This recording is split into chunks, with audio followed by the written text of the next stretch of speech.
रमजान की आमद पर 10,000 रुपए कैश, आवाम के लिए बड़ी खबर आ गई। रमजानुल मुबारक में आवाम को 10,000 रुपए कैश देने का ऐलान कर दिया गया। घर के दरवाजे पर 10,000 रुपए फराहम किए जाएंगे। तफसीलात के मुताबिक पंजाब के मुस्तहिक 30 लाख खानदानों के लिए रमजान पैकेज के तहत 30 अरब रुपए जारी कर दिए गए। Price control and commodities management Punjab की समरी महकमा खजाना ने मंजूर कर ली है। मुस्तहिक लोगों को घर के दरवाजे पर 10,000 रुपए फराहम किए जाएंगे। दस्तावेज में कहा गया है कि 30 लाख खानदानों को फीकस 10,000 रुपए रमजान पैकेज दिया जाएगा। बैंक ऑफ पंजाब फी खानदान पे ऑर्डर पाकिस्तान पोस्ट के जरिए घर घर तकसीम करेगा।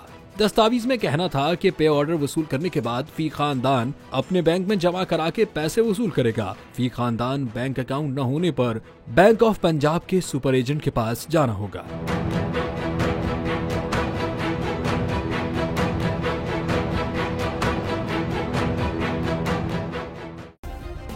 सब्सक्राइब करें और बेल दबाएं ताकि कोई खबर रह न जाए।